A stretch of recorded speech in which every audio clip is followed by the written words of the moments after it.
following is a Galactic Digital Studios production. This is Sports Central, part of the Closing Tag Network. My name is Raul Smith. I am the host of not only Sports Central, part of the Closing Tag Network, I am the host of all of the podcasts on the Closing Tag Network. And I was wrong about Donovan Mitchell. Now, I am man enough to come onto this podcast and admit when I was wrong. I was wrong about the Seahawks trade with the Denver Broncos. I thought it was going to be the end of the Seattle Seahawks as we know it. Clearly, that is not the case. And Denver has only gotten significantly worse since then. And Russell Wilson is now on his way to Pittsburgh. I was wrong about Kyrie Irving not being a team player, not being an important catalyst for a team, considering that his Dallas Mavericks are now one win away from the Western Conference Finals. Yeah, I'd say he's doing pretty good. I legitimately thought that Donovan Mitchell was going to be the guy. I thought it was going to be the guy when he was playing here in Utah. I mean, it's a big reason why I have this. If you can't see it on video, I'm holding up a Donovan Mitchell pop figure.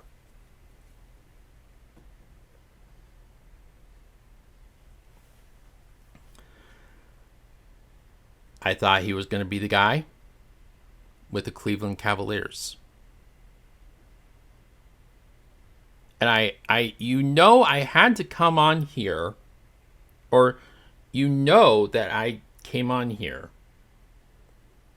And when the first round of the playoffs ended, I said Boston was going to take that series in 5 against Cleveland. What happened? They took the series against Cleveland in 5. But how it went down is what's causing a lot of problems right now in Cleveland. No sooner than the final buzzer sounded in Boston, signaling the end of Game 5 and for Cleveland the end of the season. I can't remember if it was Zach Rowe or Shams or one of those guys. One of the big head honcho reporters came out with an article stating that there's been some issues over the last several weeks in the Cleveland Cavaliers locker room, particularly surrounding Donovan Mitchell and Darius Garland, who's the point guard for the Cleveland Cavaliers. Right now, there is a growing sentiment because Donovan Mitchell is about to enter the last year of his contract. Next season will be his last season under this current contract. Cleveland is going to want him to sign an extension because that's probably the only guarantee they have that he'll be around after 2025. And if he doesn't, if he beats around the bush, if he circle jerks them, or whatever analogy you want to use, if he does not put pen to paper on an extension to Cleveland and to me, that's an indication that he's out. He's on his way out. I am a Jazz fan. I have seen this movie plenty of times. Yeah. With that in mind, the NBA takes high precedence on trades involving expiring contracts. Just like first round picks, expiring contracts are practically gold, especially with teams that are cap strapped. Now, cap strapped means that your team is either very, very close to the salary cap or over the cap. Now, unlike other sports, you can go over the cap in the NBA, but there are some extra rules that are in place that prevent you from going too crazy. There's the cap threshold, and then there's the luxury tax threshold. Now, the luxury tax threshold, I'm not going to bore you with all the details, means that you're spending way too much money. So now the NBA is going to basically fine you for every $1 million that you're spending on players. Donovan Mitchell's expiring contract, and I'm going to pull up the actual numbers here, but it is a significant chunk of change. It's not pennies. I can promise you that. Not even by NBA standards. So the last year of his contract, he has a player option after this season, or after next season. That's interesting. That throws a completely new wrinkle in the whole thing. But let's assume that he's not going to opt in on his player option, which he'd be an idiot if he didn't. That, or he's on his way to getting a Damian Lillard type of contract where he's getting paid $50 million a year. Again, give me 1% of that. I'm good. You give me 1% of $50 million, that's $500,000. I'm set. I will make $500,000 last. We're good. But Donovan Mitchell is set to make $35.4 million next year. Again, very decent chunk of change. So, whatever trade that Cleveland does with Donovan Mitchell involved is likely going to involve a huge chunk of players, unless they're trading superstars straight up, and draft picks, particularly first round picks. Cleveland, I mentioned in last week's podcast that the Lakers, the Suns, and the Milwaukee Bucks all have absolutely no draft control whatsoever for the next foreseeable future.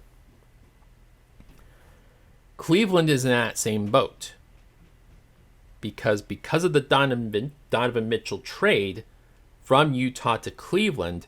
Utah now has, I think it was like Cleveland's 2026 first round pick.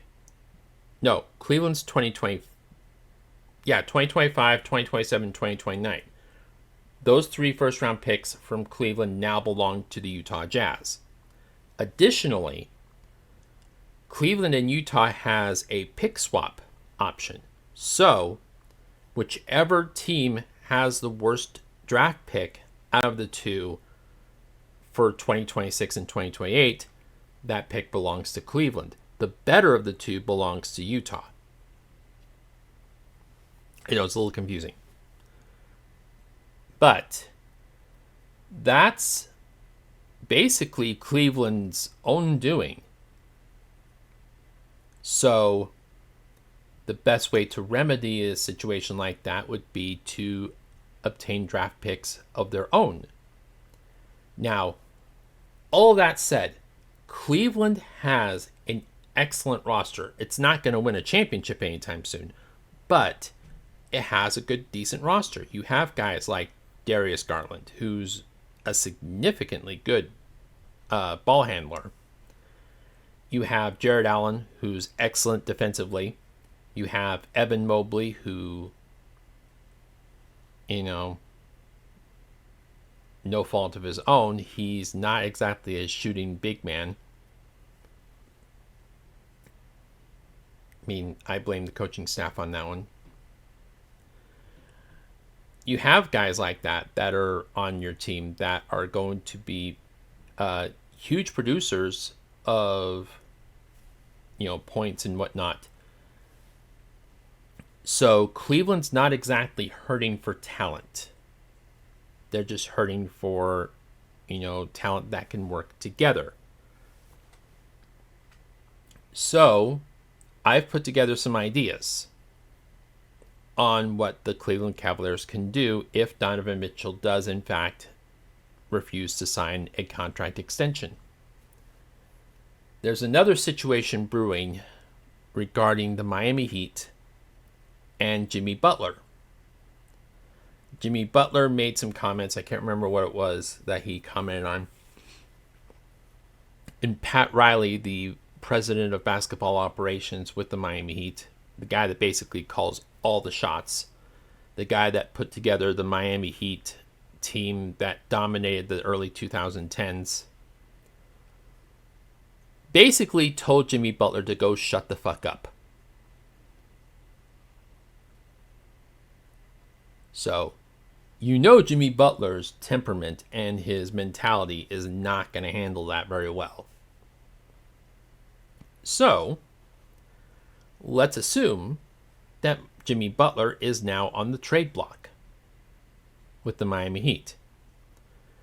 You could do a straight up 1-for-1 with some draft picks thrown in there and other salaries to make everything even keel. Donovan Mitchell for Jimmy Butler. That would give the Miami Heat the superstar guard that they've been trying to get for the last 3 seasons. Granted, at the cost of their defensive anchor. But they'll at least have that superstar guard. And Eric Spoelstra, I know, is going to coach the hell out of Donovan Mitchell and make him, actually work. Not just by putting up points, but for helping teammates, help facilitate the offense through other teammates as well. There's another option involving Cleveland and Miami, and that's involving a third team. Now, Donovan Mitchell could still go to Miami, but then what if Jimmy Butler ended up going instead of Cleveland to Philadelphia? Philadelphia has the cap room to facilitate such a trade. And all Cleveland would have to do is receive first-round picks from both Miami and Philadelphia to help kind of sweeten the pot a little bit. And that'll give them the pieces they need to go forward as far as rebuilding is concerned. And the reason I bring up Jimmy Butler possibly going to Philadelphia is Jimmy Butler, much like a lot of these players, isn't getting younger. He's on the wrong side of 30, and he desperately wants to win an NBA championship. Now, Cleveland is not going to be in any position to win a championship anytime soon. Philadelphia, on the other hand, has the pieces it needs to potentially compete.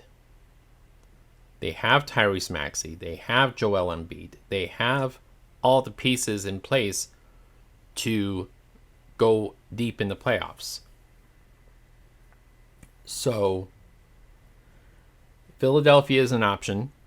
Philadelphia could even trade straight up for Donovan Mitchell, not even bother involving the Heat.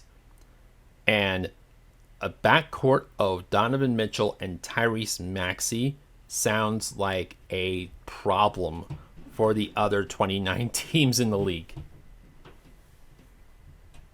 Of course, the big one that's going around the NBA world, because, the Knicks aren't going to be in any position to deal with any of this anytime soon, is the Los Angeles Lakers.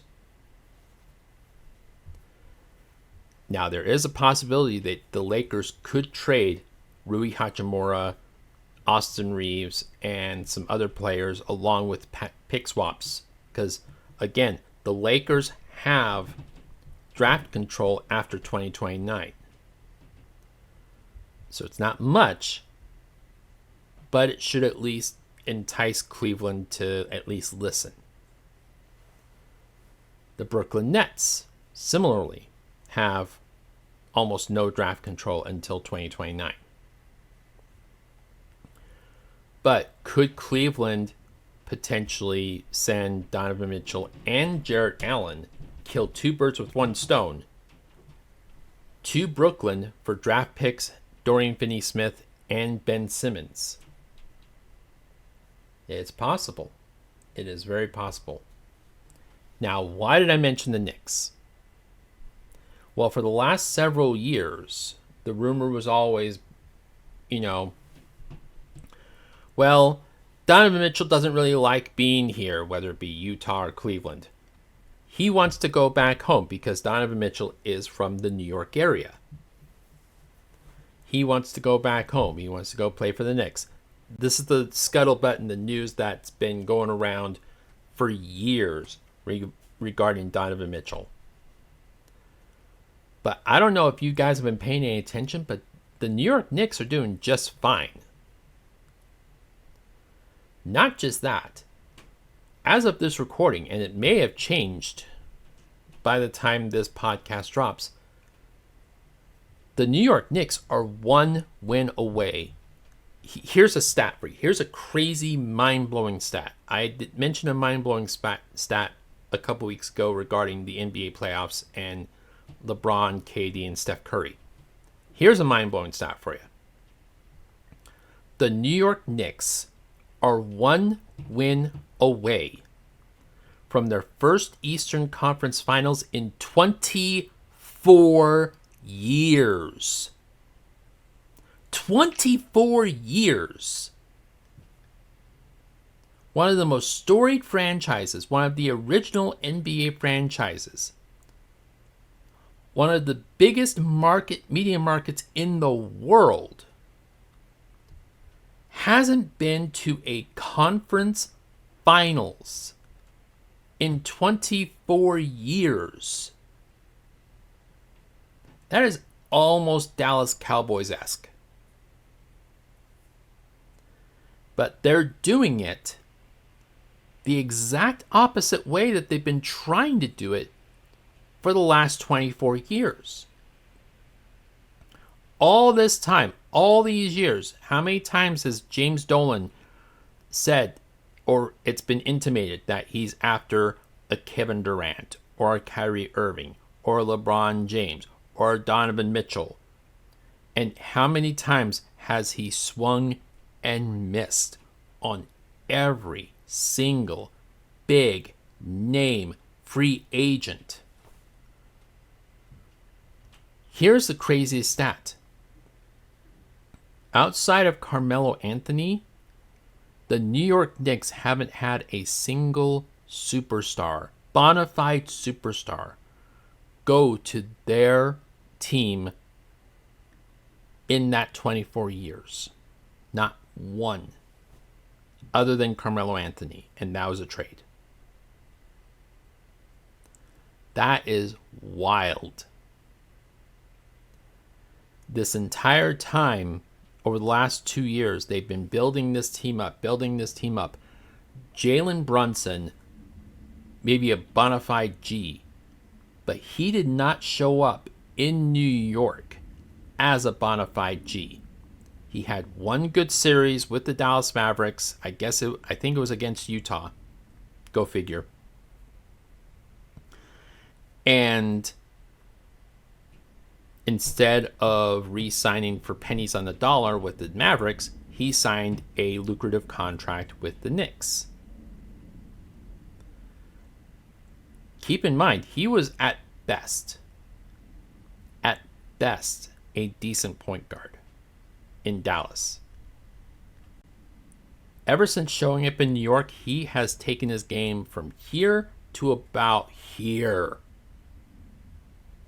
And he is the biggest reason why the Knicks are 1 win away from the Eastern Conference Finals. Julius Randle.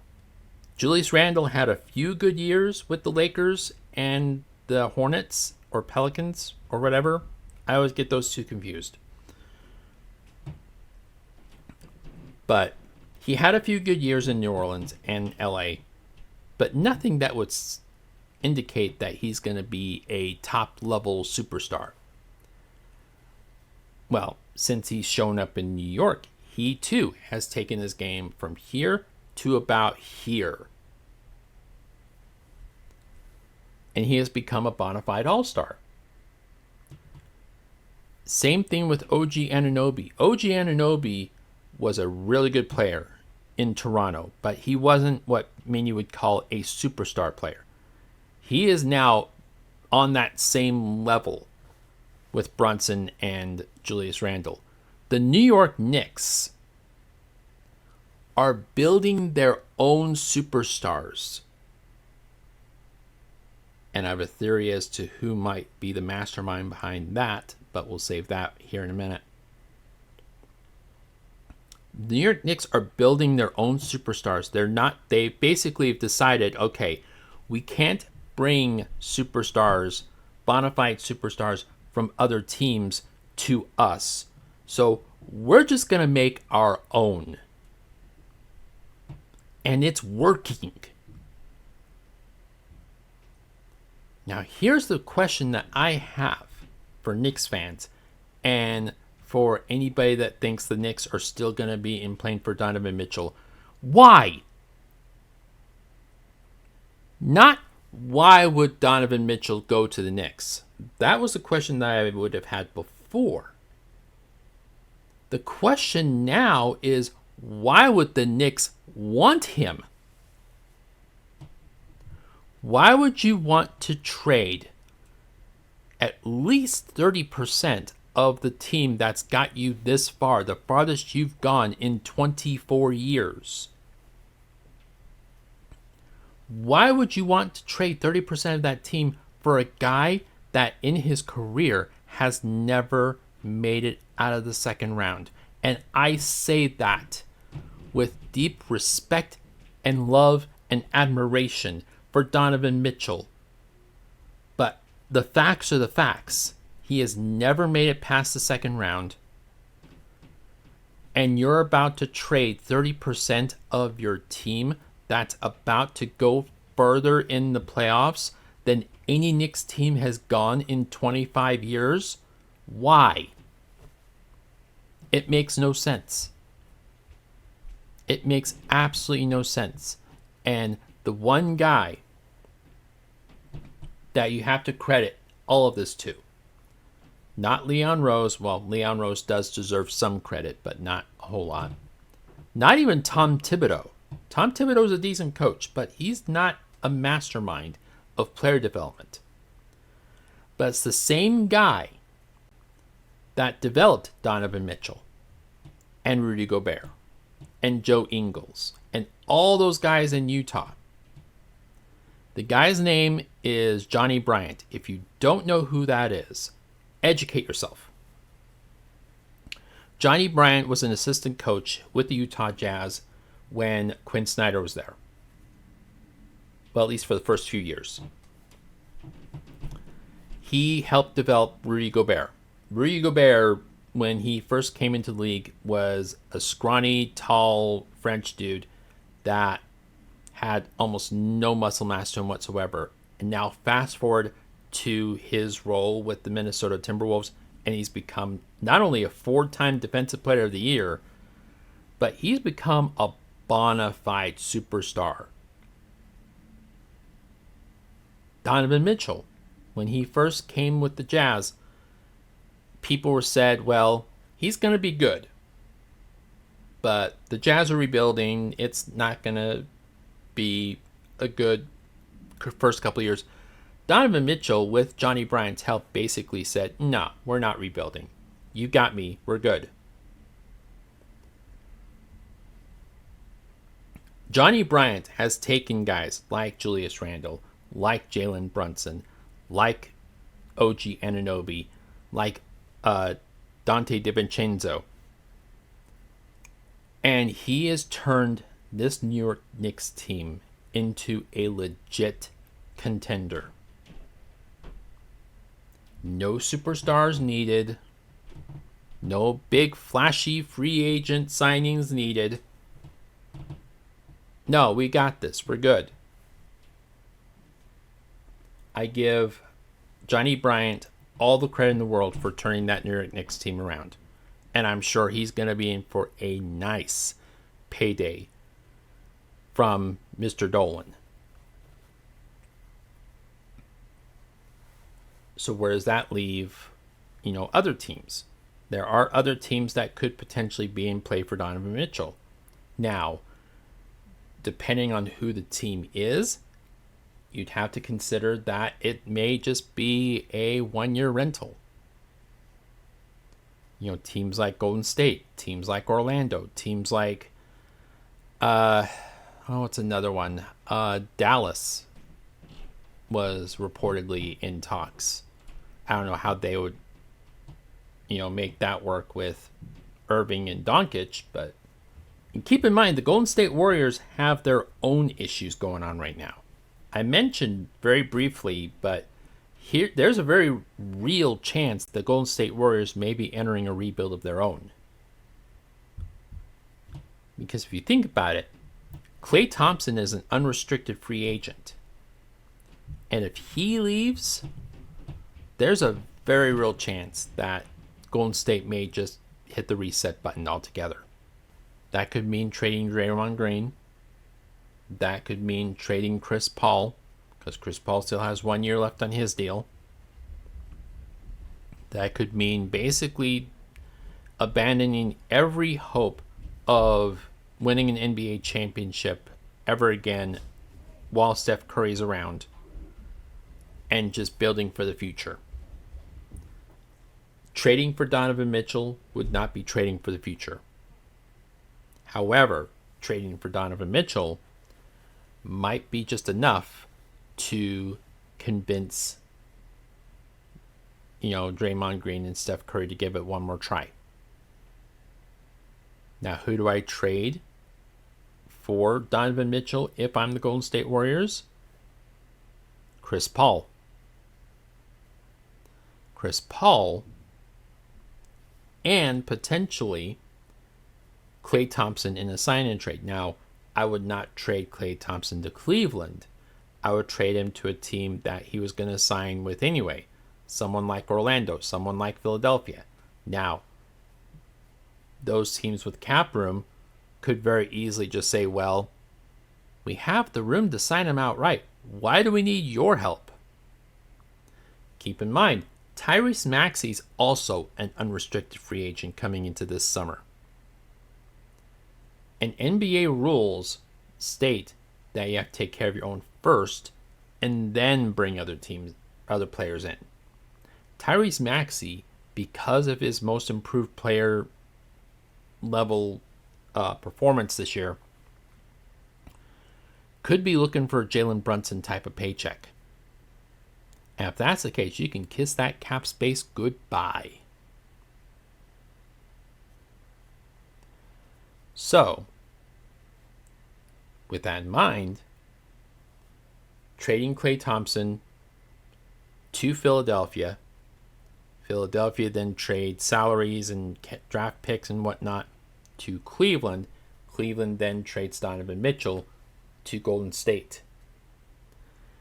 And you don't hit the reset button entirely, but you do give Donovan Mitchell a chance to play alongside one of the greatest point guards that's ever played, and allow him to learn, allow him to grow, and allow him to develop, even if it's only for a year. You're still putting off the inevitable rebuild for at least one more year. Something to keep an eye on. Raul Smith here with a quick addendum on this particular episode. The episode was recorded on May 17th, 2024. I am inserting this addendum to let you guys know that the NBA playoffs have in fact reach the conference finals for both the East and the West. And the conference finals shape up as follows. It's exactly as I predict. Well, not exactly as I predicted, but we'll work with it. The Boston Celtics defeated the Cleveland Cavaliers in 5 games. The Indiana Pacers defeated the New York Knicks in 7 games. The Dallas Mavericks defeated the Oklahoma City Thunder in 6 games. And the Minnesota Timberwolves defeated the Denver Nuggets in 7 games. So we've got Dallas and Minnesota in the Western Conference Finals, and the Eastern Conference Finals is Boston versus Indiana. I'm actually really looking forward to this because for the first time in as long as I can remember, we have, aside from Boston, a full Final Four of what I like to call non-ESPN teams. What I mean by non-ESPN teams, it's teams that ESPN either completely ignores or likes to pretend doesn't exist when it comes to their reporting. The only 6 teams that feels like that they actually acknowledge that exist half the time are the Los Angeles Lakers, the Boston Celtics, the New York Knicks, the Brooklyn Nets, the Los Angeles Clippers, and the Miami Heat. So with these 4 teams, Boston, Indiana, Dallas, and Minnesota, I actually see the NBA Finals shaping out to be Boston versus Minnesota. I think Minnesota is a very tough defensive team. I think they're going to give Luka Doncic and Kyrie Irving a lot of trouble. And the interior is just going to get eaten alive by Karl Anthony Towns and Rudy Gobert. So I actually see Minnesota winning this one. I want to say 7 because the TV ratings gods, and by the way, notice that half of the conference finals, or semifinals I should say, went to 7 games right as the NBA is trying to negotiate a TV rights deal. Coincidence? You decide. No, I'm actually going to give Minnesota this one in 6. I think Dallas steals a couple of games, but other than that, this is Minnesota's series to lose. It seems like Anthony Edwards is being vaulted to be the next big thing in the NBA at 22 years old. But Minnesota's got this one, I think. In Boston, I know right now Kristaps Porzingis is hurt and will not be playing in games 1 and 2. I do think Indiana pushes Boston to the limit, but I think Boston pulls it off in 7.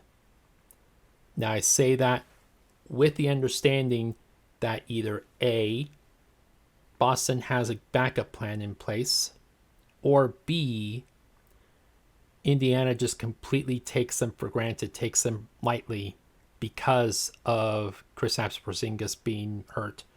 Or even C, Kristaps comes back in game 3 and just completely changes the entire dynamic of the series. So I just wanted to insert that addendum real quick in this episode. That's all the time that I have for today, guys. If you are interested in donating, the donation button on the upper right hand corner of theclosingtag.com is the best place to go. If you're watching this on Spotify, leave a review. Or even if you are listening to this on Spotify, still leave a review. If you're watching this on Facebook, like, share, comment, share with friends, share with family. This guy just admitted he's wrong. The hell? If you're watching this on YouTube, like the video, subscribe to the channel, hit the bell for notifications. That way you are notified every time that a new video drops. I'm trying to get in the process of Reels. So, keep an eye out for those as well. And I want to thank everyone for liking, for listening, for watching, for donating, for doing everything you can to help support the podcast. Your efforts are not going unnoticed, so thank you. And until next time, guys, remember to include your closing tags. Thanks.